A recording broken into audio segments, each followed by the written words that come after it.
For a great cup of joe, there's one thing you should know. Your morning brew can also be playful. Buff Boy Brewing guys make the temperature rise, and you surely feel naughty when you swallow our coffee. If you want some real heat, give your mouth a fine treat. You will want some more, rest assured. Buff Boy Brewing, you can't get enough of. It's time for The Scribble, your weekly fix of celebrity chats, bizarre stories in the news, and basic random chatter with best-selling author and syndicated radio host Jeremy Bradley. Make sure your seat is in the upright and locked position and your barf bag is securely in place. Here's Jeremy Bradley. Thank you very much, Larson. Jeremy Bradley here. This is The Scribble. Lots to talk about today. Do you feel that everything that you learned in high school was useful now as an adult? How much of that have you used? Shakespeare, has Shakespeare ever come up? I mean, again, for some people, depending on your career, maybe it has. But think of the amount of hours that you spend reading and studying Shakespeare. What have you done with it? Now, you could argue that there's the deeper, it teaches language, whatever. BS. That Macbeth, that, whatever, Midsummer Night's Dream, all the... Have you done? What was the point of that? So I'm going to talk about your high school education and why a bunch of it. I just feel ripped off. High school students are probably listening right now, going, "Wow, well, And what about horoscopes? Do you believe in horoscopes? How is it possible that just because you were born in a certain time of the year, certain month, certain whatever, that you have the same outcome as millions of other people on the exact same day? Is that possible? I'm going to tell you my thoughts on horoscopes, and I'm going to read some of mine coming up in just a bit. And how do you feel when you hear about somebody who died and you don't really know about them? It's that awkward moment when the person telling you is expecting a reaction, right? Do you fake it? Do you pretend that you're devastated and distraught? Oh, it's lots to talk about on the show, and it starts on The Scribble right after this. Who are the Kardashians feuding with now? What did that little thug Justin Bieber do this time? Who's getting hitched? And who's headed for Splitsville? Hear the latest celebrity news and gossip every day on Entertainment Wrap-Up. The good, the bad, the ugly, but mostly the ridiculously hilarious. It's all recapped in this daily segment at entertainmentwrapup.com. Have a laugh at the expense of the rich and famous when they take themselves way too seriously. It's 3 minutes of time-wasting fun at entertainmentwrapup.com. Check out Entertainment Wrap-Up at entertainmentwrapup.com. Brought to you by Speak Free Books. Jeremy Bradley here, back on The Scribble. I was having a conversation with some of my colleagues, my cohorts, if you will, and one of them is, he's single, so he's living the bachelor lifestyle, right? And I should clarify, bachelor meaning single, not bachelor that he's desperate and going on a reality TV show. He's very happy with the way he is. So you got to clarify nowadays, right? You can't say the word bachelor or bachelorette without people assuming you're talking about the TV show. Anyway, I'll carry on. And so it led to a discussion where I remember somebody saying to me, "Oh, you must be a bachelor." So I have a cleaning lady, right? I've had a cleaning service, clean my house for, I don't even know how long. I've lived in my house for 13 years. And I remember the first time that she came, even just the way she kind of looked around, and she's like, "You're a bachelor, aren't you?" And she wasn't asking that in like a hitting on me kind of way. It was just, again, she could tell kind of the way that things were either just, left on the floor or thrown, whatever. Not that it was a college, sty. It wasn't, I wasn't living in a filth hole. But she could just tell, I guess, in a roundabout way of saying, a woman doesn't live here, hey? And, you sexist bitch. But no, so certainly, and I just kind of laughed. I was like, yep, absolutely, on my own, whatever. And so it led to a discussion about the things that you do when you're single or living on your own. And so for me, I did exactly what my colleague was doing, which was I would drink right out of the carton or container out of the fridge. Like, why? It's just me. It's my cooties. It's my saliva that are just going back into the bottle. So what's the problem? Think about this. I honestly did give it some thought back in the day, because I would then have to go to the cupboard, get a glass, pour the glass, wash or rinse the glass, dry the glass, put the glass away, or put it in the dishwasher, whatever. Not everybody has a dishwasher. Think of the work just to have a sip of fill in the blank. Water, milk, juice, Pepsi, what. And secondly, my cleaning lady does the dishes and all that stuff. She does the laundry. So I'm going to have that one glass, rinse it, leave it in the sink, and then I'm going to go get another one. And so by the end of the week, you'd think that I had a party in my house. Never have I had a party, ever. 13 years, the most I've ever had, I think, was 2 people in my house. Aside from when we moved in and my family was here, so we had, 6, 7 people in the house at one time. Never have I had more than 2 people. And even then, that was a long time ago. That was my friend and her boyfriend had to come over just shortly after I'd bought the house. But no, we don't have people over. We definitely don't now with Corona, right? And so we had this discussion about the things that you would do. So I would drink out of the container, and really too, at the same time, even when I was shopping for the plates and glasses and everything for my house, I went with my mom, and I, she bought me this or that, and I said, like, I don't need a set of 8 plates. Like, I know for a fact I'm not going to be entertaining in my house. I had no interest in doing that, and I still have no interest in doing it. I said, can I just get like 2 plates? 2 plates, that's all I need. If I have somebody over to watch TV, I need 2 plates. I don't need an entire set with coffee mugs and all these. I've never had a sip of coffee in my life. I don't need coffee cups. And back in the day, I'd go to trade shows or whatever. I have so many mismatched random coffee cups in my cupboard. Again, never had a sip. My husband drinks coffees, but again, 1 coffee cup. 1 coffee cup is what you need. And so there was that, drinking right out of the container, out of the carton. Another thing was going to the bathroom. I had 2 dogs at the time. I'd never closed the bathroom door when I would go to the bathroom. Never closed the door. Never. And even now, quite honestly, I'm trying to think. I still don't think that I close the door when I go to the bathroom. Even I don't know. Again, our bathroom is sort of in a spot where it's not like people walking by are going to see you. Like they're going to have to poke their head and look around the corner of the bathroom to see what you're doing. So, and generally, it's not one of those. Oops, I didn't know you were in here. I mean, Again, when it's just the 2 of you in the house, you kind of know, oh, he's in the bathroom or he's not in the bathroom, right? So I would love to know what you did differently when you were single, how you lived differently when you were single, and then how that changed when you got into a relationship. Now, at the same time, this could also be with roommates too, right? The roommate situation isn't always like Three's Company where you're best friends and you know each other. I was surprised years ago when one of my friends got an apartment downtown, and I went there and I met his roommates, and I assumed that it was like Three's Company. They were all friends. They knew each other. They all hung out. He's like, I go to my room. They go to their room. That's the extent of it. Like, I don't, we don't have the same friends. We just coexist, we just in the same space. And that was just very bizarre to me. So the rules were a little bit different there based on their living arrangement because they weren't actual friends. But so if you have roommates, what is that like? Do you... you see these videos online where it's like, I caught my roommate with the door open. I always think those videos are planned anyway. I don't buy that. But how did you change how you lived when you were on your own? And was it an adjustment? Because I guess too, at the same time for me, it was kind of like, ooh, I guess I probably shouldn't drink out of the carton anymore. But again, if I'm like home by myself or just in the kitchen by myself, I'll just take a swig and put it back. Do you know where our lips go? We know where each other's lips go. So it's not like okay, now I'm getting too graphic here.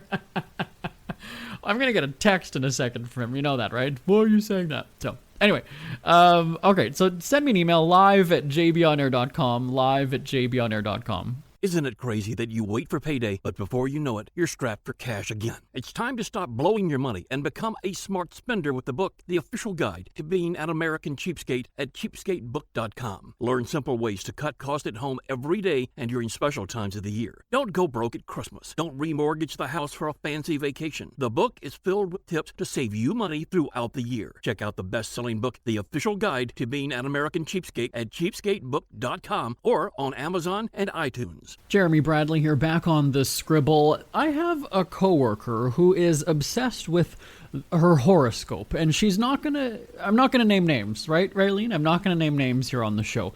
But every day, and I'm in the newspaper, every day, that's the first thing that she flips to. And even the days that I'm in the newspaper, I just, it just bothers me. And I don't understand it. I've never really understood it. I know when we got the paper at home when I was growing up, my mom would look at that, and then what was that thing called, the Biodex or something that had like these charts about what your number is today and stuff. Anyways, my mom always looked at those things, and I've never understood them. So I was challenged today to look at my horoscope. Now, my big question is, there are how many different newspapers in the world? There are how many different websites in the world? Why don't they all have the same horoscope then? And Is it really my horoscope? Because the date range is, basically, like a month, 3 weeks, a month I'm a Leo. And I kind of look at that and go, well, that's a big chunk of the population that's going to have, let's say, luck in love today. Like, it's just very strange to me. So we found 3 different websites. I didn't go to the newspaper, but we found 3 different websites. I have them on my screen right now. I'm going to read you my horoscope from 3 just different random websites, okay? Today, as Moon moves into Aries, this is every possibility for a work-related trip, and there is every possibility for your earnings to go up. Okay, let me stop right there. I own the company, so I decide what I'm paid. So theoretically, that could be true because I can travel for work and I can write myself a check if I want to. Plan important meetings and events between 10 a.m. and 11 a.m. to yield positive results. I don't start until noon. Not going to happen. However, be well prepared because for those who are traveling, work will keep you busy for the entire day. Very rarely do I work a full day, even when we're traveling. But this trip will prove to be beneficial for your career growth. Take advantage of this positive time. Your family will be supportive, so you won't have to worry about juggling family and work for now. I don't juggle my family. I don't have a family. It's me. Anything purple will prove to be your lucky color for today. I don't have anything purple. Okay, so that's my first horoscope. My next one. As a Leo, you're meant to step out onto the grand stage of life and boldly share your soul. That public story is highlighted today as the moon glides through capable, hardworking Taurus.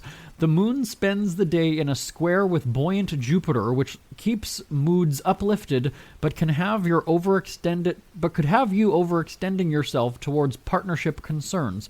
Later, the moon swirls with visionary Neptune, helping you leave reality momentarily behind. I got no idea what the fuck that means. I'm serious. Like, why? What? I don't know. Okay, my third horoscope today. You sure love playing a team sport. I don't do sports, but that does not diminish the fact that you are a tough player to compete with. If only they had a rugby team at the local club. You derive a sense of completion from the fact that you have given your best effort to any endeavor. You take on challenges with a nonchalant air of come as they may. With your attitude and strategy, success is not far behind. Smile along with Lady Luck by your side today. So one of them has me mooning Jupiter, is that what I read? And then the other one is talking about going on a work trip and getting paid more. And then this one is saying go play sports and have lady luck when you play rugby. Like, I don't understand it. So that's 3, again, just random horoscopes on the internet. What is the takeaway? I don't get it. It's one of those things like when you see those mediums, is that what they're called? Where they talk to the dead, and it's like, I see somebody that has an M in their name. Well, again, that's a big chunk of chances are you might have a relative with an M in their name. Like, I don't know. My brother actually went to one of those. I got to tell you this quick story. We've got to go. We had a family get-together, and my brother was running late, and when he finally got to the shindig, he pulled me aside like frantically. Now, this was shortly after our grandpa died, and he was like, okay, I got to tell you this. Like, you're not going to believe what happened. And I was like, okay, what? Like, what's going on? What happened? And he says that he talked with one of these people, right? And he's one of the biggest skeptics that I know. And he was telling me about how she was saying, or she was asking these questions, and everything kind of pointed towards our grandpa. And my brother was telling me, he's like, and I know how they kind of just throw something out there, and then you grab onto it, or then you start telling them more, and then they just work with that. He's like, but I made sure that I didn't like tell her anything that she, it's like she had to know this stuff. And he was fully convinced after this. I don't remember the exact, and again, this, my grandpa died 12, 13 years ago. So I don't remember exactly sort of the context as to, did he go somewhere? Did he just happen to meet up with this person somewhere? I don't remember the exact formality of it.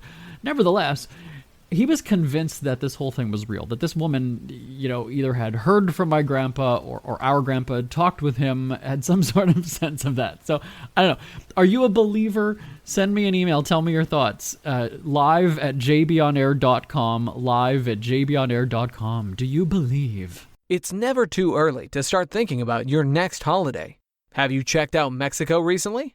From tequila tasting, swimming with horses, to ziplining through the jungle, and watching whales and dolphins in their natural habitat, Puerto Vallarta has it all.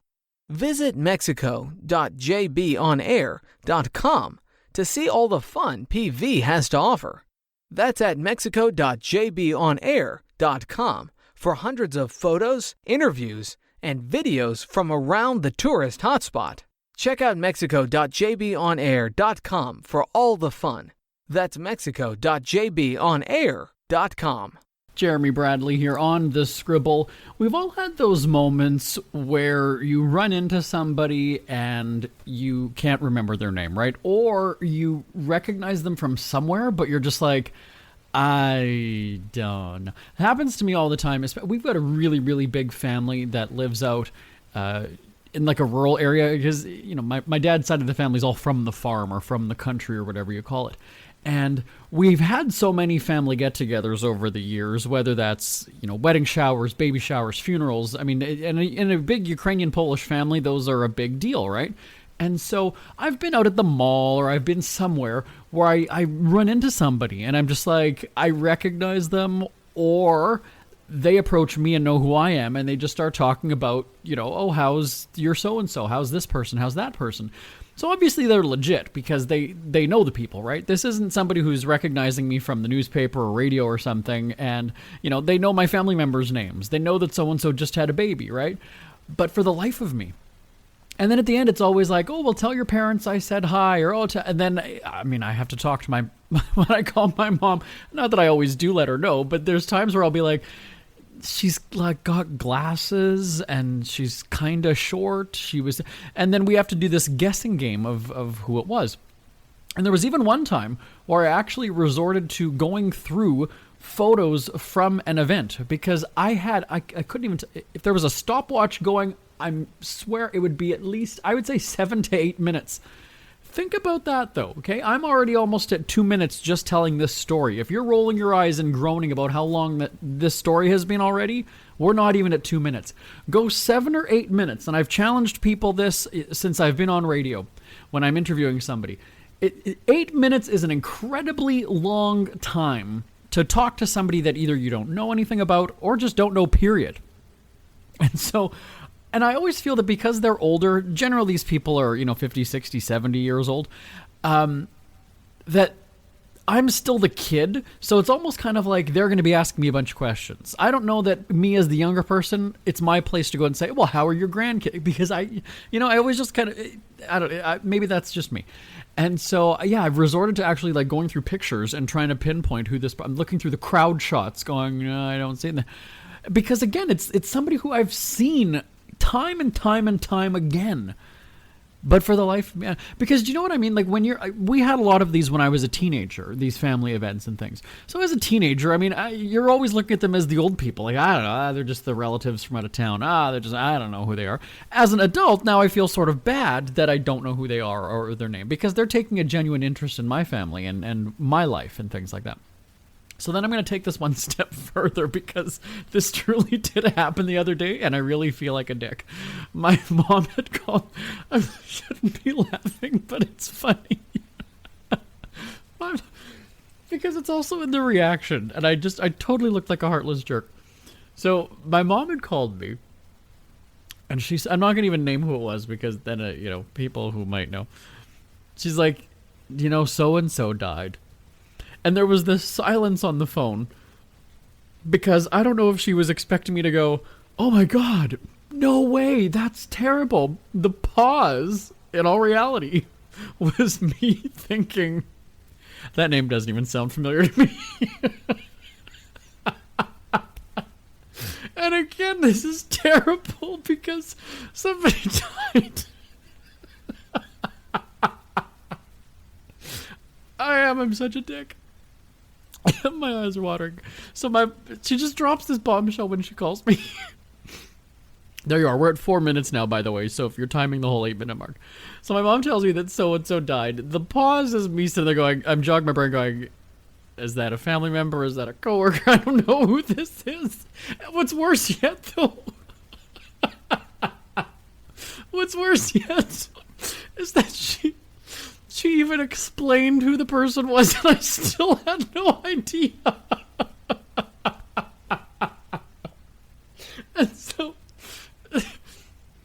That was just my attitude. Was I'm like, I don't know who that is. And then I jokingly said, I'm like, watch with my luck, I'm going to be asked to speak at that funeral because that's always what happens. Oh my God. All right. There we go. I don't know. I just find that to be it's comical to me. Because, yeah, I have the slightest. Now, this is one of those things where I should call her back and say, find me a picture of the person. Now the tables have turned. Find me a picture of this person and show me who it is. I have no idea. Who it is. I feel bad because somebody died, but I'm just like, so yeah. Then I could even sense it in my mom's voice that she's getting frustrated because I'm not getting it, or I guess I'm not devastated like she expected I would be. But I was like, I don't know. I'm not even going to act, right? There's one thing to act when you're, let's say, running into one of those people, who knows your family or whatever it is. I mean, my mom can tell if I'm being sincere, right, or genuine or whatever. So I'm not even going to bother trying to pretend. So, but instead, I was just kind of like, oh, yeah. It was one of the quickest phone calls. I think I pissed off my mom because I didn't know. Honestly, I think she just stopped trying. And it was kind of like, that I was being dismissive, and so she just, yeah. So I should call her now as we're doing this show. Anyway, tell me how you'd react to that. Like I said, I mean, when it's your own family, like when it's my mom, she's going to know if I'm being real or not, right? I mean, it's one thing to, run into somebody, oh, so-and-so died, and be like, no way. Oh my God. Yeah. But yeah. Anyway, how would you react? So those two scenarios where you're out in public, you run into somebody, you've got no idea who they are. They know everything about your life and your family. I mean, what do you ask them? So what's new when they're like 80 years old? Is that a question that you ask an 80-year-old? So what's new? What's happening? How are your grandkids? Maybe their grandkids are dead. Who knows? So anyway, live at jbonair.com, So there you are. If you painfully sat through that story, it was not even quite 7 minutes. So try it sometime. Seriously. Sit down with somebody that you barely know and have a conversation for 8 minutes. See how it goes. Ever had something to get off your chest but never had the balls to say it? That's a load of crap. Speak Free with JB.com is exactly what you've been waiting for. Your chance to tell it like it is and not care what anybody else thinks. Have your say on issues of the day. Join newspaper and radio columnist Jeremy Bradley as he tells it like it is. Hundreds of thousands of people have stopped by, including some well-known celebrities who have had a chat with JB and speak candidly about what's really going on in the world. You can join them too. Have a rant or a rave. Be brave and head on over to www.speakfreewithjb.com now. JB here on the Scribble. You know what I was doing the other night? Shut up. I heard Tim unclick his microphone that he was about to say something in my ear. Just shut up, Tim. Don't even say it. I've known Tim. Tim, we've worked, 15 years or so we've done broadcasting together. I know exactly when Tim is about to chime in and say something to throw me off. No. But anyway, so what I got up to one night at home was watching documentaries. And it's so bizarre because do you remember back in the day in school when they'd wheel that TV and VCR into the classroom? You'd kind of get excited, right? Because we're not having to do any work. We can just watch a movie. And then it was one of those nature shows. And then you're like, ugh. And then you kind of just waited to watch either the hunting scene where they, the animals attack each other, or the humping scene. The hunting or the humping scenes when you watch those nature shows. You know what I'm talking about. Don't roll your eyes and groan. If you are in your mid-30s, early 40s, you're my generation. You know exactly what I'm talking about. That big TV that was like, had a metal bar holding it onto the trolley thing so it doesn't fall off, the VCR, those nature shows that you're going to be watching. Anyway, so I always found those to be so boring, and again, until they got to those two scenes, of course. And then when you're a teenager, you just really have no interest in those whatsoever. Early 20s, again, probably not, especially in this day and age, right? That's not as fun as watching something on social media. And now, 38 years old, I'm kind of like, I was watching a bunch of like nature shows and documentaries last weekend, and I just felt, wow, I'm really old. But there's just something about your maturing TV tastes as you get older, right? Like when you're early 20s, mid 20s, and again, depending on how old you are and when you grew up, for me, that was watching shows like Survivor, right? And Bachelor was just starting. I mean, those shows are still on now, but they certainly don't have that big cult following like they did back then. And, it was the trash TV. Again, when I was in high school, Jerry Springer was all the rage, right? Like, that was just, you wanted to see the people throwing chairs at each other. And then now, again, 38 years old, you look at that and go, well, I mean, it's entertaining. Like, if you've got nothing else to watch or nothing else to do, or sure, I'll kill an hour and watch this show or whatever it is. I was just fascinated. There was a one about the weather. There was a nature show about the weather. Now I'm turning into my dad. But it was just talking about the wind, and there was talking about the rain, and there was another one about tornadoes, and it was just fascinating to me. So it's interesting how, you just kind of have this different level of entertainment. And I again, like I said, I don't know if it's that I'm getting old or what the deal is. I think maybe just after you've kind of seen it all, right? Like, to me, watching the game shows like Who Wants to Be a Millionaire or whatever, like to watch somebody win $1 million, like, yeah, it was cool the first time.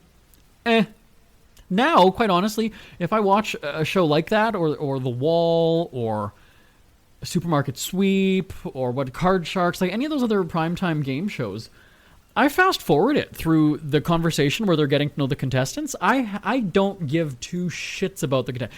And the worst is, especially on The Wall, and I realize they cast these shows to have like characters, right? They have the people who are over the top and jumping and laying on the floor when they lose money and whatever. I get that they're cast for a reason like that. I always want the most obnoxious people to lose hard. Don't you? Like, maybe, again, I'm just a dick, perhaps. But, again, I just feel because it's such a put-on. Like, these people's stories. Like, I don't... And then you've got the pictures of the family they splash up, and then they start crying. Well, when you watch The Wall, I'm going to drop this down number 4 for my mom.